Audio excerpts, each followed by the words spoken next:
मैं आपसे ये अपील करूंगा कि 26 तारीख को चुनाव है और चुनाव अपना बूथ सबसे मजबूत इसी इरादे के साथ में आप बूथ के ऊपर डटे रहें, गांव-गांव, ढाणी-ढाणी और प्रत्येक मतदाता तक कांग्रेस पार्टी की रीति नीति से समझाएं और कांग्रेस पार्टी की अभी जो 5 प्रमुख योजनाएं हैं तो उसके बारे में मैं बता दूं कि पहला तो प्रत्येक शिक्षित बेरोजगार युवा के लिए 1 लाख रुपए प्रत्येक साल का। दूसरी है पिछली गरीब परिवार की महिलाओं के लिए 1 लाख रुपए प्रत्येक साल का। तीसरा है महत्वपूर्ण किसानों के लिए किसानों का संपूर्ण कर्ज माफ, किसानों का संपूर्ण कर्ज माफ के साथ साथ स्वामीनाथन आयोग की रिपोर्ट लागू करना और फसल बीमा क्लेम जो 30 दिन के अंदर किसान के खाते में ऑटोमेटिक आ जाए। इसके साथ चौथी महत्वपूर्ण योजना है नरेगा के अंदर कम से कम 400 रुपए मिनिमम मजदूरी और उसके साथ 25 लाख रुपए का इंश्योरेंस और पेंशन योजना, दुर्घटना बीमा, सारी वो सुविधाएं। और 5वीं सामाजिक न्याय, जिसकी जितनी संख्या उसकी उतनी भागीदारी।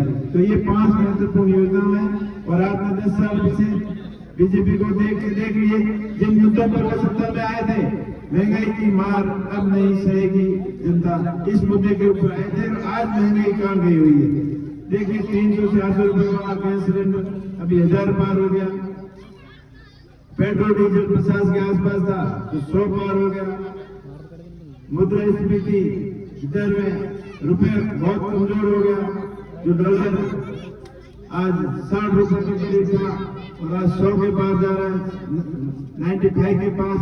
और हर एक क्षेत्र में महंगाई की मार सबको भारी पड़ रही है और बेरोजगार युवाओं के लिए जो रोजगार की बात कर रहे थे उनको रोजगार देने का कोई पता नहीं और बड़ी सरकारी संस्थाओं को प्राइवेट के हाथों में बेच रहे हैं। एयर इंडिया को बेच दिया, रेलवे को बेचने की तैयारी चल रही है, कुछ पार्ट बेच दिया। तो ये सब निजीकरण की तरफ ध्यान दे रहे हैं। इससे अमीर 2 4 5 अमीर है वो अमीर होते जा रहे हैं और मध्यम वर्ग और पिछड़ा वर्ग, गरीब वर्ग तबका वो दिन प्रतिदिन मुश्किल के अंदर जा रहा है। ये ऐसी आर्थिक नीतियों की वजह से, महंगाई की वजह से, बेरोजगारी की वजह से और किसानों के बेटे जो जोश और जुनून के साथ देशभक्ति के लिए, देश की सेवा के लिए फौज में जाते थे, उनके लिए भी अग्निवीर स्कीम लाकर उनको भी निराश किया। तो इन सारी कारणों की वजह से बीजेपी के प्रति पूरे देश के अंदर मन उठ गया है। लोगों ने मन बना लिया इस बार कांग्रेस को सत्ता में लाने का। तो आप मजबूत रहें और वर्तमान में परिस्थितियां ये 400 सीटों की बात करके कानून संविधान बदलने की बात कर रहे हैं। देश के अंदर बिल्कुल संवैधानिक संस्थाओं का दुरुपयोग हो रहा है। इस प्रकार ईडी सीबीआई को किसी का डर बताकर जो पहले तो आरोप लगाते हैं, जैसे बीजेपी का दुपट्टा गले में डालते जैसे गंगा नया हो जाता है, वो वॉशिंग मशीन की तरह बीजेपी पार्टी बनी हुई है। इन सभी चीजों को ध्यान में रखते हुए आप आने वाले 26 तारीख को कांग्रेस पार्टी के पक्ष में मतदान करना है।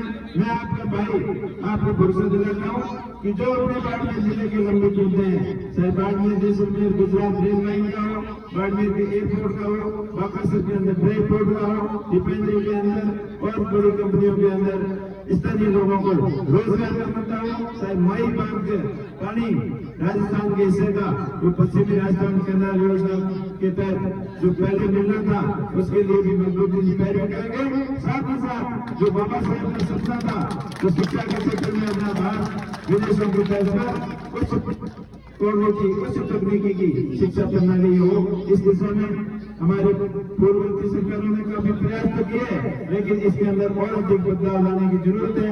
तो डिजिटल एजुकेशन के माध्यम से मैंने थोड़ी बहुत शुरुआत भाई से की है, वो पूरे जिले के अंदर लाएंगे और आपका आशीर्वाद रहेगा तो अच्छा होगा। आने वाला जो काले धन की बात कर रहे थे और अच्छे दिनों की बात कर रहे थे, तो काला धन जो आपका था उसको तो सफेद करने में लगे हुए हैं। अपने वाले काले धन का कोई अंतर पता नहीं है और अच्छे दिन उनके हैं, अपने दिन तो मुश्किल के आए हुए। तो आपसे मैं यही अपील करूंगा कि अभी वक्त है, अभी समय है, अभी समय और परिस्थितियां ये है कि कांग्रेस पार्टी को वापस सत्ता के अंदर लाना जरूरी है। तो मैं आपका भाई आपके लिए सदैव अपने जिन जन हितैषी मुद्दों को लेकर आपके बीच में रहूंगा और आपके लिए हमेशा संघर्ष करूंगा। आप बड़ी संख्या में पधारे और एक बार पुनः आपसे अपील कि आने वाली 26 तारीख को अपने बूथ पर ज्यादा से ज्यादा मतदान कांग्रेस पार्टी के पक्ष में करके कांग्रेस पार्टी को विजयी बनाए। धन्यवाद। जय हिंद, जय भारत, जय भीम।